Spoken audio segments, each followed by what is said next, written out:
श्रीराम समर्थ श्रीराम. आपण गुरुवारी जो भाग ऐकला होता, या भागाला आपण स्पर्श करून लगेच पुढे जाऊया. आपण श्रीराम समर्थ श्रीराम. माझा आवाज सर्वांना ऐकू येतो का? एकदा प्लीज सांगा. हो, येतो. ओके ना? क्लिअर? ठीक आहे. श्रीराम. आपण गुरुवारी जे काही ऐकलं होतं त्याच्यामध्ये आपण पाहिलं की ब्रह्मदेव जो आहे, या ब्रह्मदेवाचे थोडंसं आपण काही भाग ऐकला होता. ज्याच्यामध्ये अर्थात शुकमुनीने सांगितलं की ब्रह्मदेवाने सुद्धा तपश्चर्या केली होती 1000 वर्ष. आणि ब्रह्मदेवाने 1000 वर्ष तपश्चर्या कशी केली होती? तर एकाग्र चित्ताने केली. हा महत्त्वाचा भाग आहे की 1000 वर्ष एकाग्र चित्ताने त्यांनी तपश्चर्या केली. आणि त्यानंतर त्यांना अर्थात भगवंत जे आहेत ते प्रसन्न झाले आणि भगवंतांनी त्यांना प्रत्यक्ष सगुण साकार रूपामध्ये आपलं दर्शन दिलं. आणि त्यावेळेस भगवंत त्यांना म्हणाले, बोल तुला काय हवं आहे. आणि ते हेही म्हणाले की लक्षात ठेव, ब्रह्मदेवाला म्हणाले की माझी तपश्चर्या किंवा माझे प्रार्थना करणारे बरेच भक्त असतात, परंतु जो मनुष्य मनामध्ये प्रापंचिक बुद्धी ठेवून कुठल्याही साधनाने जरी माझी तरी तपश्चर्या केली किंवा साधना केली तरी पण मी त्याला प्रसन्न होणार नाही. हां, थोडंफार फळ देतात नक्कीच ते, पण प्रसन्न होणं म्हणजे सर्व बोल तुला काय हवं आहे, हा महत्त्वाचा भाग आहे.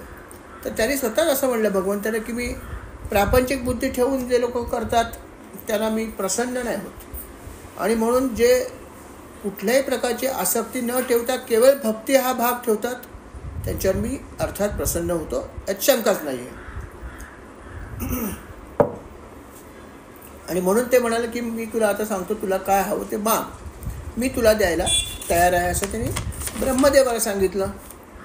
अर्थात ब्रह्मदेवाची तेव्हा एकच इच्छा होती की भगवंता तू जी मला आज्ञा दिली आहेस की सृष्टीचं निर्माण कर, ही आज्ञा पूर्ण करण्यासाठी मला अर्थात तुझी कृपा हवी आहे, तुझी मदत हवी आहे, तुझा आशीर्वाद हवा आहे.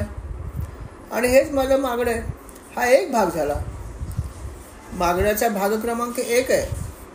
मागण्याचा दुसरा भाग सुद्धा तितकाच महत्त्वाचा की भगवंता तुझ्या आशीर्वादाने मी नक्कीच काही सगळं करीन हे, परंतु अजून एक गोष्ट तुम्हाला जरूर दे की हे सगळं मी करेन, सृष्टीचं निर्माण करीन, त्याच्यात काय काय करायचं ते सगळं करीन, पण हे करत असताना कर्तेपणाचा अभिमान मला येणार नाही असा वर सुद्धा मला दे.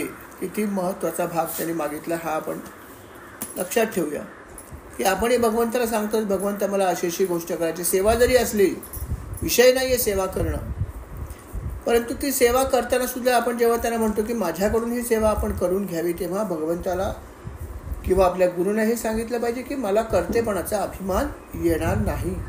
जे स्वतः ब्रह्मदेवानी भगवंताला मागितलं की मला या प्रकारचा अभिमान होणार नाही असा सुद्धा वर दे, म्हणजे मग मी ही सेवा करीन. कारण जर अशा प्रकारे सेवा केल्यावर जर अशा प्रकारचा जर परत जर मीपणाचा अभिमान आला तर परत त्याला बाधा निर्माण होईल. तेव्हा भगवंत म्हणाले काळजी करू नको, मी तुला हे दोन्ही वर देणार आहे. आणि हा वर त्यांनी मागितला म्हणून त्याला जास्त आनंद झाला. जसं प्रल्हादाला पण त्यांनी वर देताना त्याला 1000 वर्षाचं त्यांनी जे आहे ते राज्य घे असं सांगितलं. 1000 वर्ष तू राज्य करशील.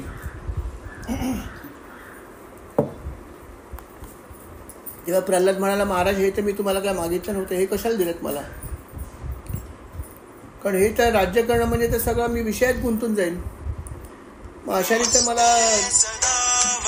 विषयाची सगळी जर हे आली, जर विषयात जर मी अडकलो तर माझी सगळं वाया जाईल केलेलं. तेव्हा ते म्हणाले काळजी करू नकोस, मी तुला जो वर दिला हा स्वतःहून दिला आहे की तू 1000 वर्षे हे राज्य करच, पण तुला माझा कधीही विसर पडणार नाही, हा माझा वर तुला न मागता दिलेला आहे. हे पण भगवंतांनी सांगितलं. म्हणून जे खरोखर निस्सीम भक्ती करतात त्यांना काही मागावंच लागत नाही. याचा दुसरा अर्थ हा झाला की जे निस्सीम भक्ती करतात त्यांना काहीही मागावं लागत नाही, सगळ्या गोष्टी भगवंत देतात. त्यांनाच काळजी असते की मी दिलेल्या वरामुळे आपल्या ज्या भक्तांना कुठलाही त्रास होऊ नये. आणि म्हणून भगवंताने हा वर जो आहे हा अशा प्रकारे दिला की ते म्हणाले की तुला कर्तेपणाचा अजिबात कुठल्याही प्रकारचा तुला गची बाधा होणार नाही, असा त्यांना वर दिला. त्यानंतर अर्थात यथावकाश ब्रह्मदेवाने पृथ्वीचं निर्माण केलं, अनेक काही गोष्टी केल्या. आणि याच्यामध्ये 2 विषय लक्षात ठेवायला पाहिजे की महत्त्वाचा भाग म्हणजे की भगवंताची प्रार्थना करणं हे नेहमी महत्त्वाचं राहणार आहे. भगवंताची त्यांनी थोडीशी माहिती त्यात पुढे पण दिली. ते म्हणाले की भगवंत जे आहे ते अर्थात पहिल्यांदा विराट पुरुषाच्या रूपामध्ये आले, अंड्याच्या रूपात ते आले, पाण्यामध्ये ते राहिले, म्हणून त्याला पाण्याला नार असं म्हणतात, म्हणून त्यांचं पुढे नारायण असं नाव पडलं, कारण ते पाण्यामध्येच राहिले 1000 वर्षापर्यंत, म्हणून नारायण हे असं त्यांना नावसुद्धा पडलं. आणि याच विराट पुरुषापासून अर्थात सर्व जे आहे विश्व निर्माण झालं. याची सगळी माहिती आपण मागच्या अध्यायामध्ये सविस्तर बघितलेलीच आहे. त्याने हे म्हणलं की या मार्गामध्ये जेव्हा आपण असतो जेव्हा एखाद्या व्यक्तीचे रजोगुण खूप जास्त होतात तेव्हा ती व्यक्ती नंतर मनुष्य योनीमध्ये जाते. ज्यांचे तमोगुण जास्त असतात ते अर्थात हीन योनीमध्ये जातात, पशु योनीमध्ये जातात किंवा अन्य योनीत जातात. आणि ज्यांचे केवळ आणि केवळ सत्वगुण खूप असतात ते देव योनीमध्ये जातात. अशी पण माहिती जी आहे ती शुकमुनींनी अर्थात राजाला दिली. अशा प्रकारे शुकमुनी जे आहे ते त्यांना वेगवेगळ्या प्रकारची माहिती दिली. पुढे सुद्धा अजून काय माहिती दिली ते आता आपण आजच्या भागामध्ये बघणार आहोत. श्रीराम समर्थ. आजचा आपण भाग आता सुरुवात करूया. श्रीराम.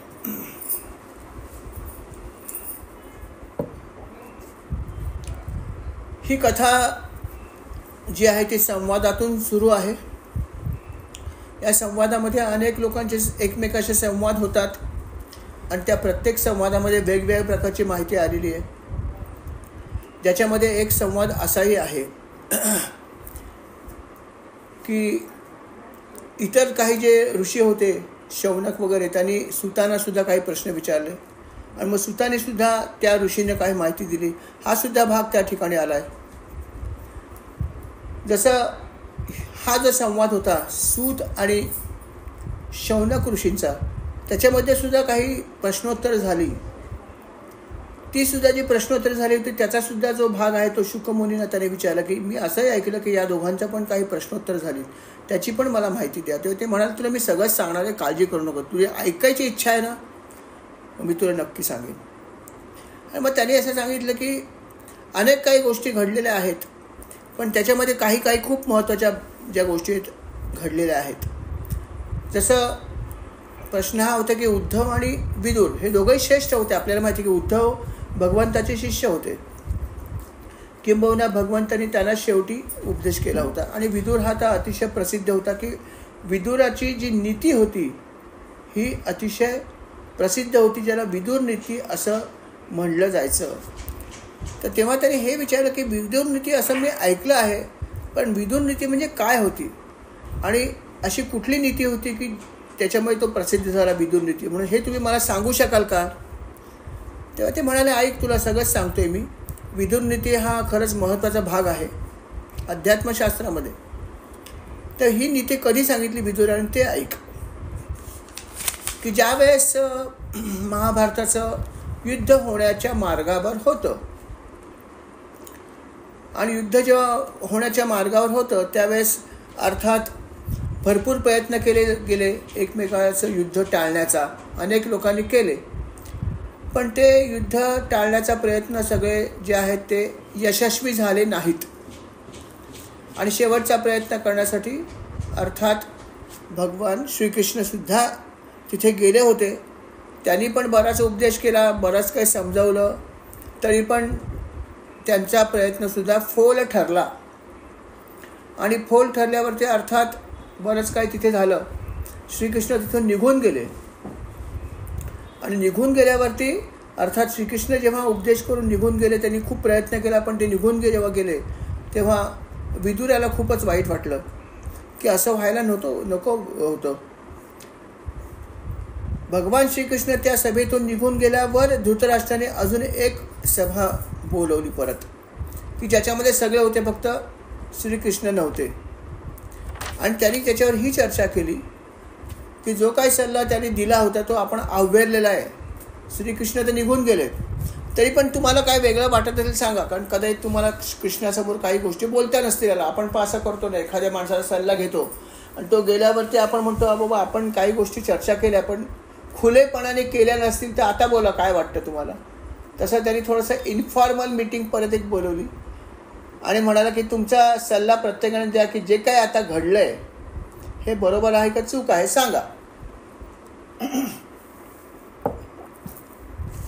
अशा प्रकारे जेव्हा धृतराष्ट्राने प्रश्न केला उपस्थितांना, तेव्हा उपस्थित कोणी काही बोललेच नाहीत. सगळे यंत्रवत बसून राहिले, कारण सर्वांना माहीत होतं की आपल्या मनातली गोष्ट आपण इथे बोलू शकत नाही, कारण दुर्योधन तिथे आहे.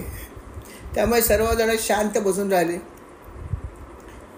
परंतु विदुर जो आहे त्याला राहवलं नाही आणि तो म्हणाला, महाराज तुम्ही जर विचारताच आहात तर मी माझा सल्ला देऊ इच्छितो.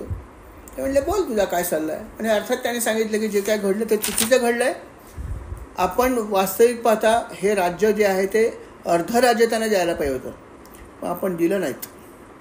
अहो एक गावसुद्धा पांडव घ्यायला तयार होते, ते पण तुम्ही दिलं नाही. दुर्योधन तर म्हणतो मी सुईच्या अग्रावर राहिली एवढी मातीचा कण पण द्यायला तयार नाही. अशा प्रकारे तुम्ही हा सगळं काय केलं हे बरोबर केलं नाही असं मला वाटतं. याच्यामुळे तुमचा सर्वनाश नक्की आहे. आणि याला कारणीभूत दोन गोष्टी आहेत. एक म्हणजे धृतराष्ट्रा तुझा मोह, पुत्रमोह, आणि अर्थात तुझ्या पुत्रांची कुबुद्धी, या सगळ्या गोष्टीमुळे हे घडणार आहे. आणि माझा सल्ला तुला असा आहे, अगदी स्पष्टपणे सल्ला दिला न थांबता, की माझा असा तुला सल्ला आहे की तू या दुर्योधनाचाच त्याग कर. नाहीतरी सम्राट तू आहेस, गादीवर तू बसला आहेस, सत्ता आणि अधिकार तुझ्याकडे आहेत, तेव्हा तू त्याचा त्याग कर. कारण असं म्हटलं गेलं आहे की जर एखादा आंबा जर खराब असेल तर त्या आंब्याला फेकून द्यायचं असतं, टोकरीला संपूर्ण फेकायचं नसतं. तसं तुझ्या कुळामध्ये जो आहे हा दुर्योधन हाच एक असा तुझा मुलगा आहे की तो अतिशय कुपुत्र आहे, तू त्याचा त्याग कर. वास्तविक पाहता अशा प्रकारचा सल्ला त्याला सुरुवातीला पण दिला होता. जेव्हा दुर्योधन जन्माला आला तेव्हासुद्धा अनेक प्रकारचे जे आहेत ते खराब असे लक्षणं सगळी दिसत होती, अनेक कुचिन्ह दिसली, अनेक अपशकुन झाले. तेव्हासुद्धा धृतराष्ट्र घाबरला होता. तेव्हासुद्धा त्यांनी विचारला होता सल्ला, आणि तेव्हाही त्याला सल्ला दिला होता की या पुत्राचा त्याग कर, हा पुत्र काय चांगला नाही आहे. तेव्हा तो म्हणाला काय तू हे सल्ले देतोस मला, माझा पुत्र किती लहान आहे, निरागस आहे, त्याचा कसा मी त्याग करू वगैरे वगैरे म्हणून त्याचा सल्ला त्यांनी धुडकावला होता. परंतु आता परत एकदा हाच सल्ला त्याने दिला की तू अशा प्रकारे कर. आणि हा सल्ला त्याने अतिशय व्यवस्थित सर्वांसमोर दिला आणि मग तो खाली बसला. पण त्याचा सल्ला पूर्ण होईपर्यंतच दुर्योधनाला इतका राग आला होता की त्याच्या हातात तलवार आली होती आणि तो विदुराला मारायसाठी आला होता. अर्थात पण त्याला बाकी लोकांनी आवरलं. आणि दुर्योधन त्यावेळेस म्हणाला की अरे काय, त्याने उद्गार काढलेत की अरे कपटी दासीपुत्रा, तुला बोलवलंय कोणी. खरं पण त्याचे काका लागत होते. दासीपुत्र असला तरी तो भाग वेगळा होता, पण त्याचे काकाच तर होते ना. परंतु भर सभेमध्ये त्याने अशा प्रकारे विदुराचा जो आहे त्या अपमान केला. म्हणाला की आमचं तू अन्न खातोयस आणि अन्न खाऊनसुद्धा तू शत्रुपक्षाची बाजू उचललीस, किती चुकीची गोष्ट करताय. आणि तुझा सल्ला माझे वडील विचारतात, किती खेदाची गोष्ट ही. इतकं वेळ तुला आम्ही सहन केलं हे सुद्धा आमचा चांगुलपणा आहे, पण आता मात्र ह्याच्या पुढे तुला सहन आम्ही करणार. अरे तुरे मुची भाषा वापरली बघा त्यांनी. आता मात्र तुला आम्ही सहन करणार नाही, तू आत्ताच्या आत्ता या नगरीच्या बाहेर पड, नाहीतर तुझा इथे आम्ही वध करू, तेव्हा गुमान तू निघून जा. अशा प्रकारे त्याने सर्वांसमोर हे उद्गार काढले. अशा प्रकारे त्याचा इतका अपमान केला तरी पण विदुर अतिशय शांत होता. हा महत्त्वाचा भाग आहे की विदुर अतिशय शांत होता. त्यांनी फक्त धृतराष्ट्राकडे बघितलं की त्याचं काय म्हणणं आहे. शेवटी राजा धृतराष्ट्र होते, पण धृतराष्ट्राने अर्थात काहीही प्रतिक्रिया दिली नाही. ना तो विदुराच्या बाजूने बोलला, न त्याने आपल्या मुलाच्या विरोधात काहीच त्यांनी कुठलीच प्रतिक्रिया दिली नाही. तो तटस्थ राहिला. म्हणजेच त्यांनी मूक संमती दिली दुर्योधनाच्या म्हणण्याला, असा त्याचा अर्थ निघतो. आणि अर्थात विदुराला हे नक्कीच लक्षात आलं की काय घडलंय ते. विदुर शांतपणे एवढंच म्हणाल, ठीक आहे, मी माझं काम केलेलं आहे, आता मी इथे थांबू शकत नाही. अर्थात जिथे अशा प्रकारची गोष्ट होते तिथे मी एक क्षणही थांबणार नाही आहे. आणि त्यांनी आपलं जे धनुष्य होतं, धनुष्यबाण त्यांनी राजद्वारावर ठेवून दिलं, कारण तो शेवटी राजकुलातला होता. धनुष्यबाण ही त्याच्या नेहमीच्या गोष्टीचा भाग होता, अविभाज्य. त्याचा त्याने पहिला त्याग केला. तो म्हणाला, आता मला युद्ध करायचं नाही कोणाशीही या पृथ्वी तलावर, कारण युद्ध होणार त्याच्यामध्ये दोन भाग आहेत, एक पांडवांचा आणि एक कौरवाचा. धनुष्य ज्याच्या हातात आहे त्याला युद्ध करायचंच आहे, म्हणून मला युद्ध करायचं नाही आहे. आणि म्हणून त्यांनी पहिल्यांदा धनुष्यबाण जे आहे ते तिथेच ठेवून दिलं आणि म्हणाला की आता मी निघालो. आणि मग ते धनुष्यबाण त्यांनी त्याग केला आणि तो अर्थात तिथून यात्रेसाठी गेला. तीर्थसंचार त्यांनी करायचं ठरवलं आणि मग त्यांनी अनेक तीर्थक्षेत्रामध्ये तो सतत संचार करत होता. संचार करत असताना, तीर्थक्षेत्रात जात असताना सगळ्या ठिकाणी त्यांनी त्याचा वेश जो होता तो अर्थात अवधूत वेश होता. तो जेव्हा राजवाड्यामध्ये होता त्याच्यावरती त्याच्या शरीरावर राजाला साजेशी अशी वस्त्र होती, राजवस्त्र होती. पण जेव्हा त्याने अशा प्रकारे यात्रा करायची ठरवली, त्याने अत्यंत साधे कपडे परिधान केले होते आणि तो नेहमी जमिनीवरती निद्रा करायचा. भोजन पण तो जे मिळेल ते खायचा. आणि अशा प्रकारे प्रत्येक तीर्थक्षेत्रात तो गेला आणि भगवंताचं स्मरण करत जे मिळेल त्यात तो आपलं जीवन घालवायचा आणि जमिनीवर निद्रा करायचा. अशा प्रकारे त्याने पूर्ण भारतामध्ये जी आहे ती यात्रा करायला सुरुवात केली. भारतभर तो फिरत होता, एकामागे एक असं तो यात्रा करत करत प्रभास क्षेत्रात पोचला. आणि त्यावेळेस त्याला हे वृत्त समजलं की कौरव पांडवांचं युद्ध संपलेलं आहे आणि या युद्धामध्ये अर्थात कौरवांचा संपूर्ण नाश झालेला आहे. अर्थात हे समजल्यावर त्याला दुःख तर झालंच, कारण शेवटी त्याचे आप्तस्वकीय तर होतेच. मनात तो म्हणाला की खरोखर जे व्हायला नको ते झालं, पण आता काय करणार. मग त्याने शोक आवरला आणि सरस्वती नदीच्या तीरावर आला. आणि मग तिथे त्यांनी विचार केला की माझे जे आप्तस्वकीय या युद्धामध्ये गेलेले आहेत त्यांचं मी अर्थात तर्पण करीन. आणि मग त्यांनी या सर्व ठिकाणी त्या आपल्या सर्व आप्तांना, सर्व कौरवांना तिलांजली दिली, त्यांना शांती लाभो अशी प्रार्थना केली. अशा प्रकारे त्यांनी हे सगळं केलं आणि मग तो पुढे निघाला. एकामागे एक तो अनेक तीर्थक्षेत्रामध्ये फिरत तो यमुना तटावर पोचला. तिथे जेव्हा तो पोचला त्या ठिकाणी त्याची अर्थात उद्धवाशी भेट झाली. आणि अर्थात उद्धव हा भगवंताचा परमशिष्य होता. उद्धवाचं दुसरं वैशिष्ट्य हे होतं की उद्धव हा बृहस्पतींचा शिष्यसुद्धा होता. बृहस्पती हे देवांचे गुरु. आणि विदुराचे आणि जेव्हा याची भेट झाली दोघांची, त्यावेळेस अर्थात दोघांनी एकमेकाला गाढ आलिंगन दिलं आणि मग क्षेमकुशल एकमेकाला विचारले की काय आहे, कसं चाललं आहे, काय चाललं आहे. हे सगळं विदुराने विचारलं. अर्थात हा प्रश्न जेव्हा विचारलं की मला हे सांग की तुमच्या तिथे सगळे क्षेमकुशल आहेत का, त्यांनी प्रत्येकाची आठवण केली विदुराने. उद्धवाला त्यांनी प्रत्येकाचं नाव घेऊन विचारलं की बाबा बलराम दादा कसे आहेत, भगवंत कसे आहेत. प्रद्युम्न जो एकेकाळी कामदेव होता पूर्व काळामध्ये, अर्थात त्याचा हा दुसरा जन्म होता. पूर्व काळामध्ये त्याचं भस्म केलं होतं भगवंतानी, शिवशंकराने, आणि त्यांनी पुढला जन्म जो घेतला होता तो अर्थात कामदेवाचा घेतला होता. हेही भगवंताच्या उशापामुळे घडलेलं होतं आणि हे सगळं त्याला माहीत होतं. म्हणून त्याने विचारलं की पूर्वीचा कामदेव असलेला हा प्रद्युम्न कसा आहे त्याची मला खुशाली सांगा. बाकी यादव कसे आहेत याची मला माहिती सांगा. सात्यकीविषयी सांगा. सात्यकी हा अर्जुनाचा शिष्य आहे आणि सात्यकी जो आहे पांडवांच्या बाजूने लढला आहे एवढं मला माहीत होतं नक्कीच, पण पुढे काय झालं हे मला माहीत नाही. तर त्याची पण ख्याली खुशाली मला सांगा. अक्रूराची माहिती सांगा. अक्रूर तर भगवंताचा खूप मोठा भक्त आहे की अक्रूर जेव्हा भगवंताला आणायला चालला होता तेव्हा ज्या ज्या ठिकाणी भगवंताची चरणचिन्ह धुळीमध्ये उमटली होती त्या ठिकाणी तो गडबडा लोळला होता. इतकी त्याची भक्ती. अशा या भक्त असलेल्या अक्रूराची मला माहिती द्या की तो सध्या काय करतोय.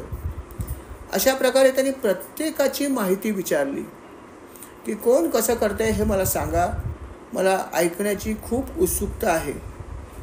कारण बाकीचं त्याला सगळं माहीत होतंच की काय घडलं ते. कौरव पांडवांचं जे युद्ध होतं त्याच्यात काय घडलं हे त्यांनी बघितलं होतं किंवा ऐकलं होतं म्हणून ते तर्पण केलं होतं, परंतु इथे काय झाला होता भाग हा त्याला माहीत नव्हता. आणि म्हणून त्यांनी सगळी समग्र माहिती जी आहे ती विचारली की मला सांगा तुम्ही हे सगळे यादव कुलीन जे वीर आहेत भगवंतासह यांचं कसं चाललं आहे आणि सध्या ते काय करतात हे मला सांगा. जेव्हा अशा प्रकारे प्रश्न विचारला विदुराने उद्धवाला, आणि उद्धवाला प्रश्न विचारल्यावर उद्धवाला कितीतरी वेळ काय बोलताच येईना. उद्धवाला कितीतरी वेळ बोलता येईना कारण त्याला सगळ्या आठवणी आल्या पूर्वीच्या. जे काही प्रश्न विचारले त्याच्याशी संबंधित सगळ्या आठवणी त्याच्या उचंबळून आल्या. आणि हा तर इतका भक्त होता की उद्धव जो आहे हा फक्त 5 वर्षाचा जेव्हा होता तेव्हा सुद्धा तो लहानपणी भगवंताची मूर्ती तयार करायचा आणि त्या मूर्तीशी खेळायचा. ही भक्ती त्याची तेव्हापासून होती. इतका तो भगवंताचा भक्त होता. आणि म्हणून तर त्याला प्रश्न विचारला होता की मला सांग कसं कसं झालं. आणि हा प्रश्न विचारल्यावर त्याच्या जखमा सगळ्या ओल्या झाल्या म्हणायला हरकत नाही, कारण काय घडलं आहे त्याला माहीत होतं. आणि इथे हेच सगळं विचारत आहेत की काय झालं सांगा. विदुर काका सगळं विचारतात मला सांगा मला सांगा मला सांगा. आणि म्हणून त्याला सगळं आठवलं. आणि आठवल्यावरती तो भगवंताच्या या सगळ्या आठवणीमुळे इतक्या व्याकुळ झाला की त्याला बोलताच येईना. कितीतरी वेळ तो शांत बसून राहिला, डोळ्यामधून त्याचे अश्रू येत होते. कारण त्याला हे सगळं सांगत असताना त्या सगळ्या गोष्टी आठवणार होत्या ज्या घडलेल्या होत्या.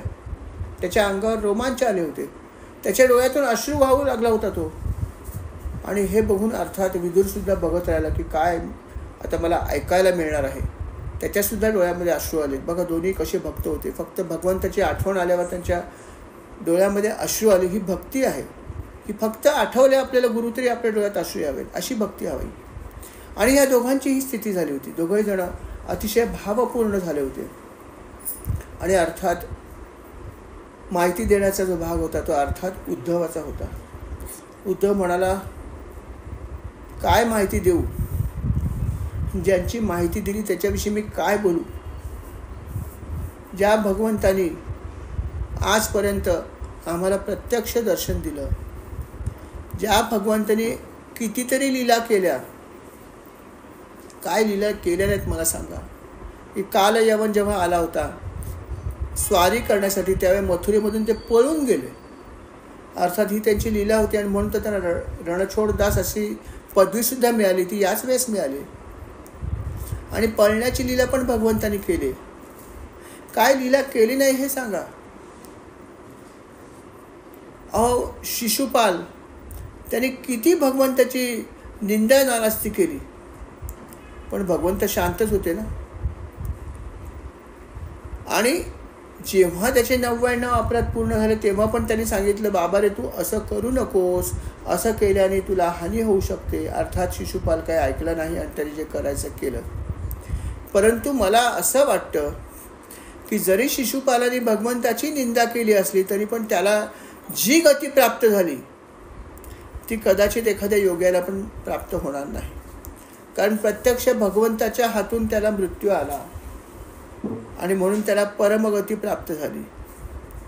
म्हणून मला असं वाटतं की भगवंताची निंदा करणारे लोकसुद्धा भगवंताची भक्त आहे असं मला वाटतं. असं उद्धव म्हणत आहेत. आणि असे हे भगवंत यांचं मी काय सांगू तुम्हाला. ते म्हणतात भगवंताची निंदा जरी केली तर हरकत नाही, परंतु भगवंताचं चिंतन सतत करणारी जर एखादी व्यक्ती असेल तर मला तिचा सहवास आवडेल. माझ्या आसपास अनेक लोक होते की जे भगवंताची निंदाच करायची सतत, पण त्याच्यामुळे मला भगवंताची आठवण व्हायची. म्हणून मी त्यांचासुद्धा आभारीच आहे की कुठल्या का भागाने होईना, ये न के न प्रकारे न का होईना, पण भगवंताचं स्मरण होतं. हा महत्त्वाचा भाग आहे. आणि म्हणून मला आज या सगळ्या गोष्टीची आठवण झाल्यावरती काय सांगावं हे समजत नाही आहे की मी तुला काय सांगू. इतके वर्ष हे एखाद्या सामान्य अशा मानवासारखे आमच्याबरोबर राहिले अनेक लीला केल्या, काय सांगू, कुठली लीला केली नाही. कालिया नागाचं मर्दन केलं. अनेक गोपाळ जे होते ते मृत अवस्थेत गेले होते त्यांना जिवंत केलं. गोकुळामध्ये जेव्हा इंद्राला गर्भ झाला तेव्हा इंद्राचं गर्भहरण पण या भगवंतानीच केलं होतं. गोवर्धन पर्वत उचलून काय केलं नव्हतं सांग मला. अरे भगवंत तर आपण म्हणतो की भगवंत हा सगळ्याच्या पलीकडे आहे, की भगवंताचा राग लोभ मद मोह मत्सर हे सगळे षड्रिपू त्याच्या जवळही येऊ शकत नाही आपण असं म्हणतोच ना. परंतु भगवंताने जेव्हा वर्तन केलं तेव्हा कधी कधी अतिशय सामान्य माणसासारखं केलं. बऱ्याच वेळा जसं त्यांनी कंस जो आहे कंसाचा वध केला. कंसाचा वध केल्यावर त्यांनी त्याचं प्रेत जमिनीवर फरफटत नेलं. हे असं सामान्य माणसं करतात ना. एखाद्या व्यक्तीशी त्या माणसाचं वैर असेल तर ते त्याला मारतात कधी कधी, आणि मग त्याचं नंतरसुद्धा मृत्यूनंतर पण त्याची विटंबना करतात. हे सामान्य लोक करतात अर्थात. परंतु भगवंतानी सुद्धा त्यावेळेस असंच केलं. अर्थात त्याची लीला होती की त्यांनी कंसाला मारलं आणि त्याचं प्रेत जमिनीवर फरफटत नेलं. हेही भगवंतानी केलं. याच भगवंतानी त्यांचे जे गुरु होते सांदीपनी ऋषी यांनी त्यांना थोडंसं शिक्षण दिलं वेदांचं वगैरे. त्याने फक्त वेद एकदाच सांगितला आणि एकदा सांगितला तो भरपूर होता. भगवंताला सगळं मुखोद्गत होतं कारण ते भगवंत होते. परंतु सांदीपनी ऋषींना पण त्यांनी विचारलं की तुम्हाला गुरुदक्षिणा काय पाहिजे, भले काही का होईना तुम्ही मला शिकवलं, मला सांगा काय पाहिजे. आणि अर्थात जी कुठली गोष्ट आपल्याला मिळू शकत नाही अशी गोष्ट त्यांनी मागितली आणि त्यांनी दिली. अर्थात त्यांचा जो मुलगा होता मृत झालेला होता क्षीरसागरी, त्या मुलाला भगवंतानी परत आणून दिलं. ही गोष्ट खरंच खूप दुर्मिळ आहे. सहसा एखादी व्यक्ती मृत झाल्यावरती तिला जिवंत करणं हे खूप मोठी गोष्ट आहे, असं होत नाही सहसा. अर्थात याला अपवाद काही असतातच. भगवंत आणि गुरु हे या गोष्टीला करू शकतात, बाकी अन्य कुठलीही व्यक्ती हे करू शकत नाही. परंतु गुरु हे भगवंताला पॅरलल आहेत म्हणलं तरी हरकत नाही. अशा प्रकारची शक्ती किंवा अशा प्रकारची गोष्ट फक्त हे भगवंत आणि गुरुच करू शकतात आणि त्यांनी अनेक ठिकाणी केलेली आहे. आणि अशा प्रकारे भगवंताने आपल्या सांदीपनी ऋषींना सुद्धा त्यांचा मृत पुत्र आणून दिला आणि त्यावेळेस त्याला शंख जो मिळाला त्याचं नाव पांचजन्य, जो अतिशय प्रसिद्ध आहे. अर्थात राक्षसाचा वध केल्यावरती त्याच्या शरीरापासून किंवा त्याच्या पोटातून जो शंख निर्माण झाला तो पांचजन्य हा शंख आहे. अशा प्रकारे भगवंताने अनेक लीला केलेल्या आहेत. भगवंताने अनेक विवाह पण केले. अर्थात हे सगळं त्याला आठवतंय. कोणाला प्रश्न विचारला विदुराने आणि उद्धवाला हे सगळं आठवतंय कारण त्याला हे सांगायचं होतं. पण त्याच्या आधी त्याला हे सगळं आठवलं आणि तो भडा बोलतोय. जसं आपल्याला एखादं दुःख झालं असेल आणि जर कोणी विचारलं कसं झालं की आपण बोलत राहतो, समोरचा फक्त ऐकत राहतो. तशी ही स्थिती झाली आहे. आणि उद्धव एकामागे एक भगवंताच्या आठवणी सांगतायत की भगवंत कशा प्रकारे काय काय करत होते. ते म्हणाले, अरे भगवंताने काय केलं नाही, अनेक स्त्रियांशी विवाह केले, अनेक स्त्रियांचा उद्धार केला. जसं सत्यभामा आहे, हिच्याशी विवाह करताना 7 बैलांना त्याने वेसन घातली. ती त्या राजाची जी अट होती, नग्नजित नावाचा जो राजा होता त्याची अट होती की माझे जे घरी 7 बैल आहेत त्यांना जो वेसन घालेल त्याच्याशी लग्न होऊ शकतं. तेही त्यांनी पूर्ण केलं. जे काही असेल ते मान्य सामान्य लोकांसारखे त्यांनी सगळ्या गोष्टी केल्यात.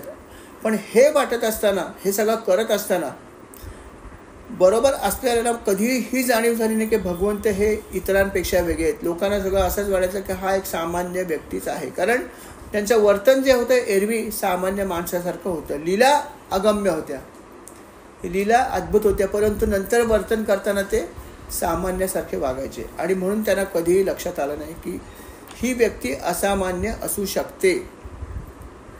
सत्यभामेला प्रसन्न करण्यासाठी जसं आपण म्हणतो की एखाद्या वेळेस आपल्या जर पत्नीची इच्छा असेल ते किंवा असं त्याला खात्री असेल की हे झालं तर माझी पत्नी माझ्यावर खूप प्रसन्न होणार, तर तो करू शकतो. जसं त्यांनी कल्पवृक्ष जो होता हा अर्थात स्वर्गामध्ये होता. सत्यभामा म्हणाले की मला हा वृक्ष हवा आहे आणि तो स्वर्गातला होता. इंद्राला मागितलं, इंद्र म्हणाला देणार नाही.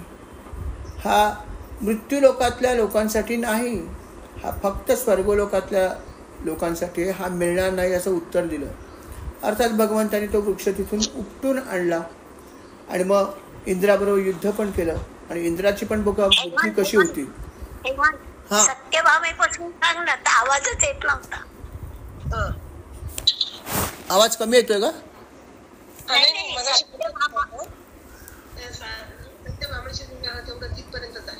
अच्छा, ओके. सत्यभामा जी आहे, हिचा विवाह होत असताना तिच्या वडिलांची अशी अट होती. आवाज येत नव्हता ऐकू? हा, तर हिच्या वडिलांची अशी अट होती की आमच्या घरामध्ये अशी पद्धत आहे की 7 बैल जे आहेत, माजलेले बैल अतिशय, या बैलांना जो वेसण घालेल त्यालाच माझी मुलगी मिळेल. बाकी त्यांना भगवंताचं जे आहे हे स्थळ पसंत होतं, पण ते म्हणले जरी तुम्ही किती पराक्रमी असाल, किती उच्च कुळातले असलात, माझ्या मुलीला तुम्ही पसंत जरी असलात, तरी ही आमच्या कुळाची रीत आहे की आमच्या कुळामध्ये अशी पद्धत आहे की जो कोणी ही अट पूर्ण करेल त्यालाच आम्ही आमची राजकन्या देतो. आणि म्हणून तुम्हाला ही अट मान्य करावी लागेल. या 7 बैलांना तुम्हाला वेसण घालावे लागेल. हे जर तुम्ही केलं तर माझी मुलगी म्हणजे सत्यभामा तुम्हाला मिळेल. आणि अर्थात भगवंताने ती अट मान्य केली आणि 7 बैलांना लीलाया त्यांनी वेसण घातली आणि मग सत्यभामेशी त्याचा विवाह झाला. अशा प्रकारे त्यांनी प्रत्येक गोष्ट जी आहे केली आहे. जसं सत्यभामाचं कथा आहे की सत्यभामेला सुद्धा कल्पवृक्ष हवा होता, म्हणजे पारिजात, आणि तो अर्थात स्वर्गामध्ये होता. जेव्हा सत्यभामाने इच्छा व्यक्त केली की मला हा वृक्ष हवा आहे, श्रीकृष्णाने जाऊन मागणी केली की बाबा हा वृक्ष द्यावा, ही माझी विनंती आहे. इंद्राने अर्थात गर्भोक्तीने सांगितलं की हा वृक्ष जो आहे हा फक्त स्वर्गीय लोकांसाठी आहे, पृथ्वी लोकातील लोकांसाठी नाही, असं स्पष्ट उत्तर दिलं आणि भगवंताचा अपमान केला. अर्थात भगवंताने दुसऱ्या मार्गे म्हणजे तो कल्पवृक्ष जो सरळ उपटून घेतला आणि खाली आणून ठेवून दिला. इंद्राला इतकं झाल्यावर सुद्धा त्याचा जो क्रोध होता, त्याचा जो अहंकार होता, त्यामुळे तो आंधळा झाल्यामुळे त्यांनी भगवंताशी युद्ध करायचं ठरवलं आणि भगवंताबरोबर युद्ध पण केलं. अर्थात त्याचं गर्वहरण त्यांनी केलं. परंतु हे सगळं त्यांनी कोणासाठी केलं? 2 गोष्टीसाठी. एक म्हणजे आपल्या पत्नीला कल्पवृक्ष हवा होता तो आणला, आणि दुसरी गोष्ट म्हणजे इंद्राचं गर्वहरण केलं. इंद्राला तर गर्वहरण किती वेळा इंद्राचं केलं असेल. भगवंतानीच त्याच्या या अवतारातच अनेक वेळा केलं आहे. की जसं आपण बघितलं की गोकुळामध्ये त्यांनी जेव्हा गोवर्धन पर्वत उचलला, तो सुद्धा इंद्राचं गर्वहरण करण्यासाठीच केलेला आहे. इंद्राला भरपूर वेळा गर्व झालेला आहे, लक्षात ठेवा. इंद्र जरी देवांचा राजा असला तरी पण इंद्राने अनेक चुकीच्या गोष्टी केलेल्या आहेत, अनेक वेळा. भगवंताशी युद्ध तर त्यांनी द्वापार युगामध्ये अनेक वेळा केलं. जसं आता हे सत्यभामेचं हा असताना सुद्धा युद्ध झालं आहे. गोकुळातली जी लीला केली तेव्हा त्याचं युद्ध झालं नाही, परंतु त्याने पाऊस पाडून बघितला तेव्हाही एक प्रकारे झालं. खांडवनाची लीला जेव्हा झाली तेव्हाही इंद्र हा आपल्या सेनेसह आला होता, तेव्हा त्यांनी श्रीकृष्ण आणि अर्जुनाबरोबर युद्ध केलं. असं अनेक वेळा भगवंताशी त्यांनी युद्ध केलं, कारण त्याला गर्व फार व्हायचा. म्हणून तर इंद्र हे काय फार महत्त्वाचं पद मानलं जात नाही. जरी देवांचा राजा असला तरी पण ते सुख भोगायची जागाच आहे असं मानलं होतं. आणि अशा या इंद्राला म्हणून अनेक वेळा गर्व झालेला होता आणि त्याचं गर्वाचं हरण जे आहे ते प्रत्येक वेळेला भगवंताने केलं. आणि असे जे भगवंत होते त्यांनी अजून एक काम केलं महत्त्वाचं, की भगवंताने भौमासुराचा सुद्धा नाश केला होता. आणि अर्थात त्याच्या ज्या 16 सहस्त्र नरकासूर म्हणजे भौमासूर म्हणजे बरोबर, भौमासुराचं जे प्रसिद्ध नाव आहे ते नरकासूर, की ज्याचा नरक चतुर्दशीच्या दिवशी भगवंताने वध केला आणि त्याच्या कब्जामध्ये असलेल्या 16,000 स्त्रियांना त्यांनी सोडवलं आणि अर्थात त्यांचा उद्धार केला.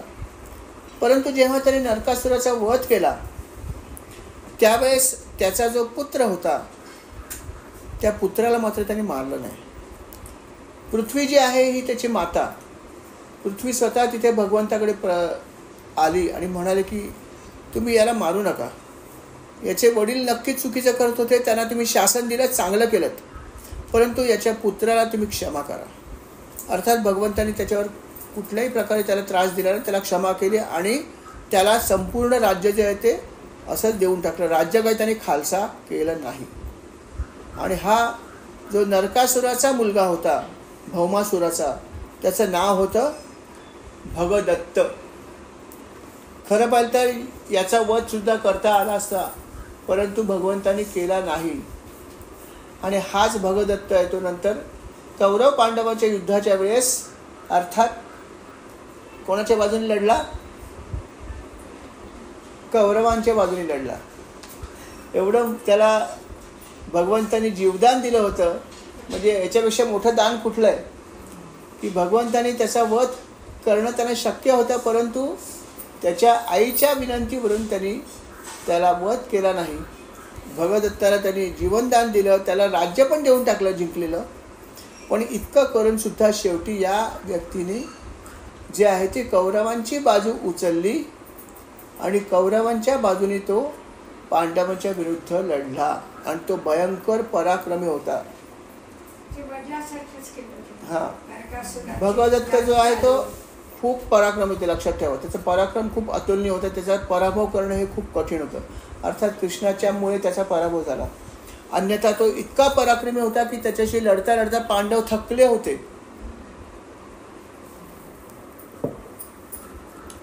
कुठलाही पांडव त्याचा पराभव करू शकत नव्हता. अर्जुनाला पण त्याचा पराभव करणं कठीण झालं होतं, इतका तो पराक्रमी होता. परंतु अर्थात भगवंताच्या मुळे भगदत्ताचा सुद्धा पराभव यथावकाश झाला. म्हणजे सगळ्या ठिकाणी खरोखर महारथी जे कौरवांकडे होते ते खरोखर इतके महान होते ना की कदाचित पांडवांना त्यांना जिंकणं शक्य नसतं झालं. काही काही महारथी तर खरोखर हातात शस्त्र असेपर्यंत त्यांना आपण जिंकू शकत नव्हतं, असे काही महारथी होते. त्याच्यामध्ये द्रोणाचार्य होते, भीष्माचार्य होते. हे दोघं तर होतेच होते. पण शिवाय हा जो योद्धा आहे भगदत्त हा पण तसाच होता की जोपर्यंत त्याच्या हातात धनुष्य आहे तोपर्यंत त्याला तुम्ही पराभव करू शकत नव्हता. असा हाही एक योद्धा होता. असे अनेक योद्धे त्यांच्याकडे होते आणि त्यामुळे त्या सर्व योद्ध्यांचा पराभव करणं हे जवळपास अशक्यच होतं. आणि म्हणून दुर्योधनाला कॉन्फिडन्स होता की युद्ध मीच जिंकणार आहे. फक्त एकच गोष्ट झाली की इतके युद्ध असून सुद्धा त्यांना युद्ध जिंकता आला नाही, कारण अधर्माची बाजू त्यांनी उचलली.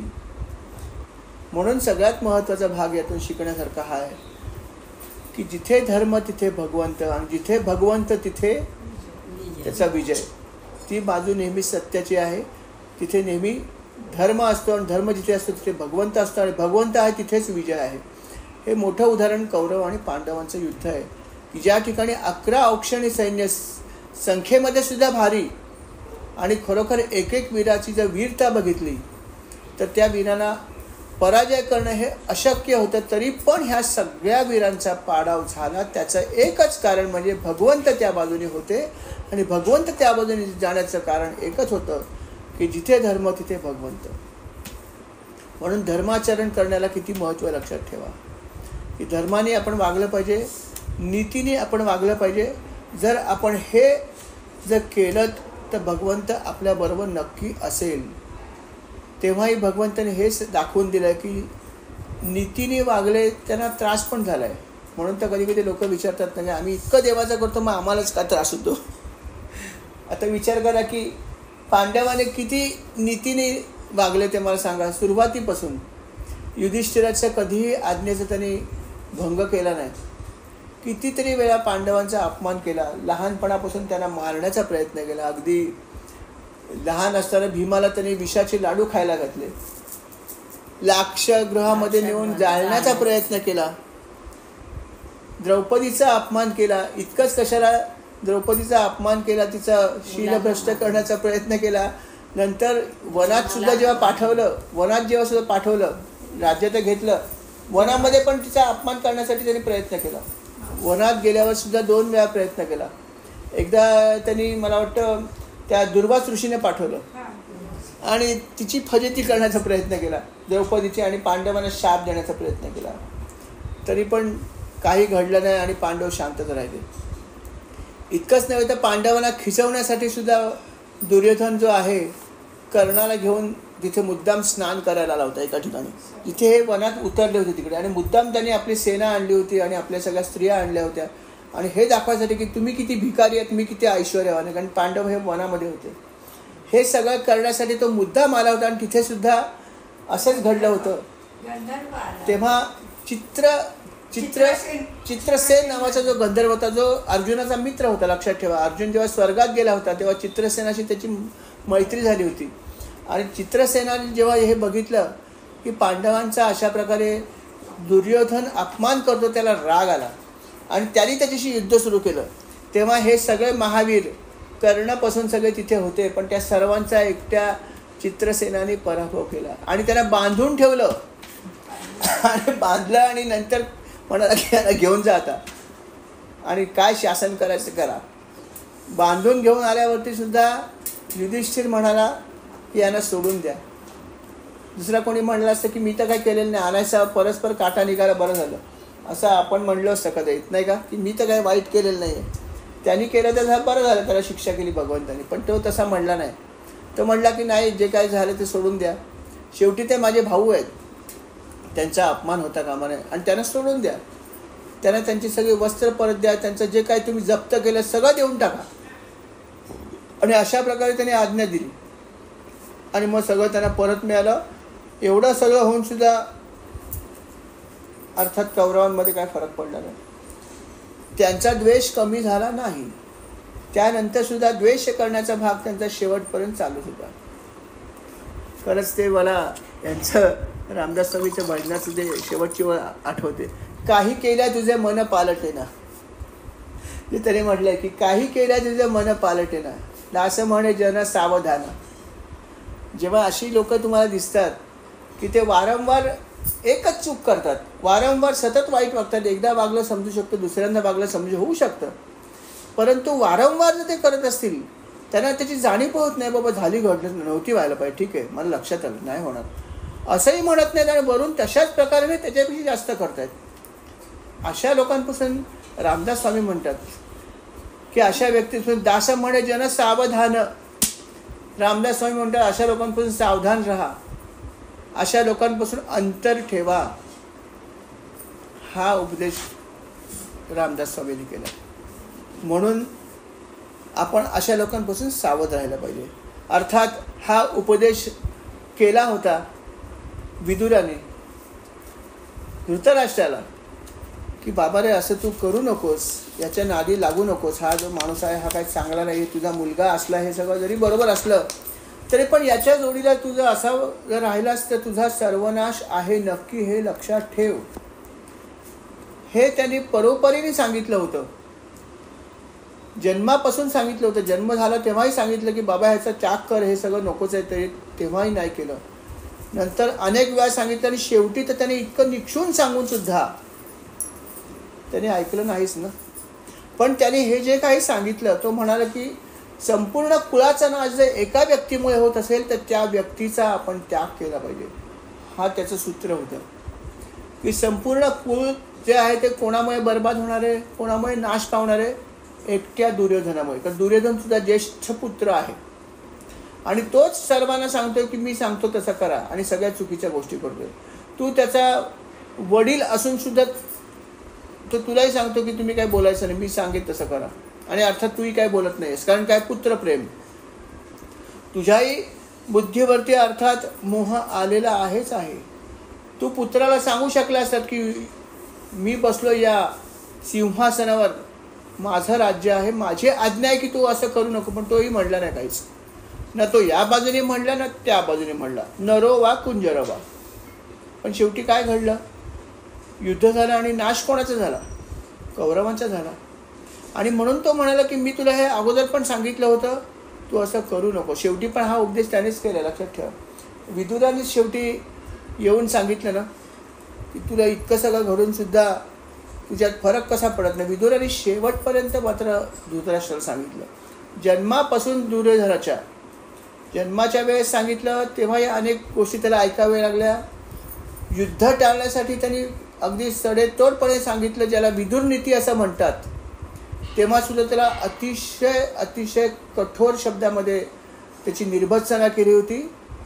दुर्योधनाने सर्व सभेमध्ये तेव्हा सुद्धा त्याच्या बाजूने कोणीही बोललं नाही, पण त्यांनी ते शांतपणे ऐकलं आणि तो निघून गेला. आणि एवढं सगळं झाल्यावर सुद्धा तो परत जेव्हा आला, परत आल्यावर सुद्धा तो धृतराष्ट्राला भेटला, तेव्हा पण त्याने या मनातल्या कुठल्याही गोष्टी ठेवल्या नाहीत की माझा इतक्या वेळा अपमान केला. धृतराष्ट्र छान बघत होता, काही बोलला नाही, आपल्या मुलांना काहीही नाही ठेवलं मनात. आल्यावर त्यांनी बघितलं की धृतराष्ट्र राहतोय छानपैकी राजवाड्यात. म्हणलं अरे तुला आता काय म्हणू मी, सगळे तुझे पुत्र नाश पावले का, तर तुझ्या या अशा गोष्टीमुळे. तुझा पुत्र मोह जो होता त्याच्यामुळे तू तुझ्या पुत्रांना आवरलं नाहीस, माझ्या सल्ल्याला झिडकारलंस आणि अजूनही तू तीच चूक करतोयस. अजूनही तू ह्याच पांडवांच्या जीवावर राहतोयस, सगळ्या सुखांचा उपभोग घेतोयस. अरे थोडंफार तरी काहीतरी विचार कर. लाज लज्जा शरम नावाची काही गोष्ट आहे की नाही?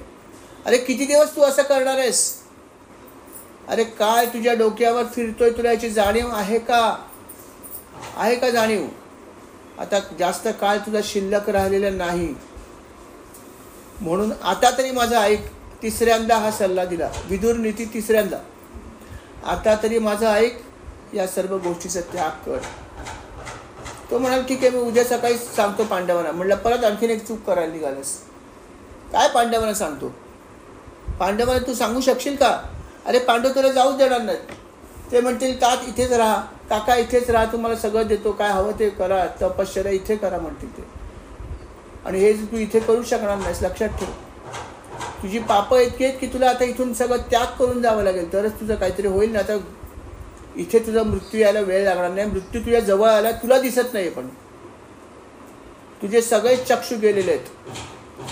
तुझा दिसण्याचा भाग कधीच संपलाय आणि तुझा दिव्य चक्षु तर नाहीच आहे, ज्ञान चक्षु तर तुझ्याकडे नाहीच आहे. म्हणून आता तरी माझा ऐक, याच्या पुढे इथे राहू नको. शेवटी पण त्याने आपला सल्ला दिलाच. विदुराने शेवटपर्यंत मार्गदर्शन, पण सुदैवाने शेवटचा जो भाग होता तो मात्र त्याने ऐकला. आणि मग त्यांनी अर्थात पांडवांना न सांगता त्यांनी गृहत्याग केला किंवा राजवाड्याचा त्याग केला. पण ते सुद्धा विदुराला सांगावं लागलं की अशा प्रकारे कर, नाहीतर ते म्हणाले होते की उद्या मी बोलतो पांडवांशी. तेव्हा तो म्हणाला आत्ताच्या आत्ता कर. आणि मग त्यांनी त्या प्रकारे केलं आणि मग तो पुढे रानात गेला वगैरे सगळं आपण ऐकलेलं आहे. पण हा विदुराने दिलेला सल्ला आहे. आणि म्हणून विदुर नीतीला फार महत्त्व आहे की त्यांनी नेहमी जे काही सल्ला दिला तो नेहमी धर्माला धरून दिला. म्हणून बघा, सल्ला देणं हे कठीण गोष्ट आहे. व्यवहारामध्ये तुम्ही कधीतरी बघा असा करून कटुता भरपूर ठिकाणी येते. एखादी गोष्ट सांगितली तर खूप प्रॉब्लेम असतो, कारण की रिलेशन खराब होऊ शकतात कधी कधी. परंतु आपण कसं सांगायचं याला पण महत्त्व आहे, हेही लक्षात ठेवा. परंतु धर्माला जे योग्य आहे त्या प्रकारे आपण राहिलं पाहिजे, हे त्यांनी नेहमी सांगितलं. आणि अशा प्रकारे विदुर नीती ही अशा प्रकारे प्रसिद्ध आहे. म्हणून विदुराने जो जो सल्ला दिला त्याला विदुर नीती असं म्हणतात. आणि अशा प्रकारे विदुर नीती काय आहे ही माहिती जी आहे ती संपूर्ण जी आहे ती या ठिकाणी उद्धवानी जी आहे ती दिली, की काय प्रकारची ही अशा प्रकारची नीती होती, हे सगळं त्यांनी सांगितलं. हे सगळं सांगताना अर्थात त्याला भगवंताची सतत आठवण होत होती. आणि त्याला हेही माहीत होतं की भगवंताने काय केलं, जे अर्थात याला माहीत नव्हतं काहीच की काय घडलं. हे फक्त माहीत असलेला भाग त्याला सांगता येत नव्हता, पण तो इतर गोष्टी बोलत होता. पण जे सांगायचं आहे ते त्याला सांगणं कठीण झालं होतं. आणि ते कसं सांगायचं हाच त्याला प्रश्न पडला होता की जो महत्त्वाचा भाग आहे, मला जी माहिती द्यायची मी कशी देऊ, कसं सांगू त्याला की भगवंत ह्या जगामध्ये नाहीत, किंवा त्यांनी ही पृथ्वी जी आहे ती सोडून दिलेली आहेत आणि ते आपल्या धामी परत गेलेले आहेत. हे सांगू कसं, हे उद्धवाला सांगणं कठीण झालेलं विदुराला. आणि विदुर तेच सांगत होते की मला सांगा भगवंताचं काय झालं, बलरामाचं काय झालं, काय नाही झालं. शेवटी त्याने विचार केला की आता मला हे सांगण्याशिवाय पर्याय नाही. मग तो म्हणाला की जे होऊ नये ते घडलं आहे, ते अटळ होतं म्हणून घडलेलं आहे आणि ते भगवंतानेच घडवलं, हेही लक्षात ठेव. ऐकण्यापूर्वीच सांगतो, जसं आपण कधी कधी सांगतो वाईट बातमी आहे, मनाची तयारी ठेव, असं असं होऊ शकतं, काहीतरी आपण हिंट देतो मग सांगतो. पण कसं सांगणार? तसं तो म्हणाला की काही गोष्टी ज्या आहेत त्या अतिशय खराब आहेत, परंतु तुम्ही मनाची तयारी ठेव की या सगळ्या गोष्टी ज्या काही मी तुला सांगणार आहे ती पण भगवंताची इच्छा होती म्हणून घडल्या. म्हणे कौरव तर सगळे नष्ट पावले, तुला माहीतच आहे. जवळपास सगळेच नष्ट झाले, काही मोजके शिल्लक राहिले.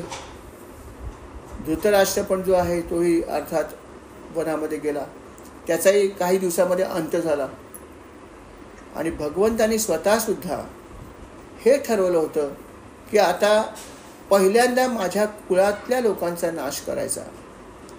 कारण जोपर्यंत माझ्या कुळातले हे यादव इथे आहेत तोपर्यंत ही पृथ्वी खऱ्या अर्थाने जी आहे तिचं भार कमी होणार नाही. कारण बाकी सगळे महारथी गेले, पण महारथी सगळ्यात मोठे जे आहेत ते यादवच आहेत. जिथे ते माझे अनुयायी आहेत, त्यामुळे त्यांना तर काहीच होऊ शकत नाही. त्यांचा नाश कोण करणार? आणि त्यांचा नाश करायचा तर मलाच काहीतरी करावं लागेल. आणि म्हणून भगवंतानी असं मनात ठरवलं. आणि अर्थात भगवंतानी जर मनात ठरवलं तरी तो संकल्पच झाला ना. आणि म्हणून सगळं घडलं पुढे. आणि सगळं घडलं आणि अर्थात सगळे जे आहेत ते यादव जे आहेत ते, कोणाचा तरी माईक चालू आहे, पण प्रमिला तुझा माईक चालू आहे, बंद कर. आणि भगवंतानी ठरवल्यामुळे सर्वच जे आहेत ते यादव जे आहेत ते एकमेकाशी लढले. अनेक काही गोष्टी घडल्या, एकमेकाशी ते युद्ध केलं. त्यांनी यादवी युद्ध हा शब्द तिथूनच लागू झाला आहे. त्यांनी एकमेकाशी युद्ध केलं आणि सर्वांनी एकमेकाला अर्थात मारून टाकलं, सर्व नाश पावले. आणि हे सगळं त्यांनी पवित्र क्षेत्री जाऊन केलं. त्याच्या आधी त्यांनी अनेक चांगल्या गोष्टी पण केल्या होत्या, नाही असं नाही, परंतु नंतर त्यांची बुद्धी फिरली आणि वारुणी ते त्यांनी प्राशन केलं, मद्यपान केलं. आणि मद्यपान केल्यावर त्यांची बुद्धी भ्रष्ट झाली आणि मग ते सर्व आपसामध्ये युद्ध करायला लागले आणि अर्थात ते सर्व नाश पावले. अशा प्रकारे सर्व यादवांचा सुद्धा नाश झालेला आहे. इतकंच नव्हे तर जेव्हा सर्व यादव जेव्हा नाश पावले तेव्हा भगवंतानी ठरवलं की आता आपण सुद्धा आपला जो अवतार आहे त्याची समाप्ती केली पाहिजे. कारण माझं काम झालेलं आहे. या अवतारात जे काही मला करायचं होतं ते मी सगळं केलेलं आहे, तर थांबू कशाला? थांबायची गरज नाही. आणि म्हणून त्यांनी सुद्धा आपली अवतार जो आहे तो समाप्त करायचं स्वतःहून ठरवलं. परंतु हा अवतार त्यांनी समाप्त करण्यापूर्वी त्याने उद्धवाला अर्थात बोलवून घेतलं. हा महत्त्वाचा भाग आहे की त्याने उद्धवाला बोलवून घेतलं. यादव तर नष्ट व्हायला वेळ लागणार नाही त्याला माहीत होतं आणि नष्ट झाले पण होते. पण भगवंताने देहत्याग केला नव्हता. बलरामाने पण देहत्याग करायचं ठरवलं होतं, पण त्यांनी हे सगळं बघितलं आणि त्याला माहीत होतं आता काय होणार आहे. जेव्हा त्यांनी बघितलं की सगळे जे आहे ते एकामागे एक असं सगळं होतं आहे, तो म्हणाला आता माझाही अवतार समाप्त झालेला आणि भगवंताच्या आधीच मी जायला पाहिजे. कारण भगवंताच्या आधी मी आलेलो आहे, तसं भगवंताच्या आधीच मी तिकडे जायला पाहिजे पुढची व्यवस्था करण्यासाठी. अशा प्रकारे बलराम दादांनी पण ठरवलं आणि त्यांनीसुद्धा आपला जो आहे तो अवतार समाप्त केला होता. आणि भगवंताने हे बघितलं होतं की आता बलराम दादा तिथे गेलेत, ऑलरेडी पोचले तिथे, आता मला जायला पाहिजे. शेषनाग तिथे माझी वाट बघतोय, तेव्हा मला जायला पाहिजे. परंतु ते जाण्यापूर्वी महत्त्वाचा भाग होता म्हणजे आपल्या त्या पट्ट शिष्याला काही उपदेश करणं फार महत्त्वाचं होतं. आणि म्हणून त्यांनी उद्धवाला बोलवून घेतलं आणि उद्धवाला म्हणाले की तुला काही अतिशय गोपनीय अशा गोष्टी मला सांगायच्या आहेत आणि त्या सगळ्या तू नीट ऐकून घे आणि त्या ऐकून मग त्याप्रमाणे तुला काही गोष्टी करायच्या आहेत. आणि किती महत्त्वाचा भाग आहे बघा की भगवंताने अवतार समाप्तीपूर्वी कोणाला बोलवलं? ते फक्त उद्धवाला बोलवलं. म्हणजे विचार करा भगवंताचा तो किती प्रिय शिष्य होता की त्याला बोलवलं आणि त्याला उपदेश केला त्याने आणि मग त्याला त्या उपदेशाप्रमाणे सगळं काही करायला सांगितलं. हे सगळं भगवंताने केलं आणि त्याच्यानंतर भगवंताने जो आहे तो आपला अवतार जो आहे तो समाप्त केला होता. मग भगवंताने त्याला बोलवून घेतल्यावरती अर्थात उद्धवसुद्धा काही गोष्टी मनामध्ये समजून होता की आता हे सगळं जे काही घडलं आहे ते बघितलं होतं की यादवांचा नाश झाला आहे. बलराम दादा जे आहेत त्यांनी आपला अवतार समाप्त केला. आता भगवंतसुद्धा काही राहतील असं वाटत नाही. कदाचित भगवंत पण काय माहिती शरीर त्याग करतील. आणि तेवढ्यात त्याला भगवंताचं बोलवणं आलं की उद्धवा मला येऊन भेट, मला तुला अतिशय महत्त्वाच्या अशा काही गोष्टी सांगायच्या आहेत. आणि अर्थात भगवंताकडे तो मोठ्या त्याचं अंतःकरण जे आहे ते एकीकडे उत्सुकता होती की भगवंत मला एकट्याला अशी कुठली गोष्ट सांगणार आहेत, आणि ते पण कदाचित अवतार समाप्तीकडे चालले आहेत. अशी कुठली गोष्ट आहे की भगवंतानी मला बोलवून सांगणार आहेत, हे तो ऐकण्यासाठी उत्सुक होता. आणि म्हणून तो भगवंताकडे गेला. आणि भगवंताकडे गेल्यावर भगवंताने त्याला काय उपदेश केला आणि तो उपदेश त्याने कसा अंमलबजावणी केला, हा खूप महत्त्वाचा भाग आहे. हा सर्व भाग जो आहे तो आपण पुढल्या भागामध्ये म्हणजे उद्या ऐकूया. या ठिकाणी हा जो भाग क्रमांक 18 जो आहे तो आपण त्याला स्वल्पविराम घेऊया. श्री राम समर्थ. या अध्यायाची ही जी काही सेवा झाली ती महाराजांनी आपल्या चरणी अर्पण करतो.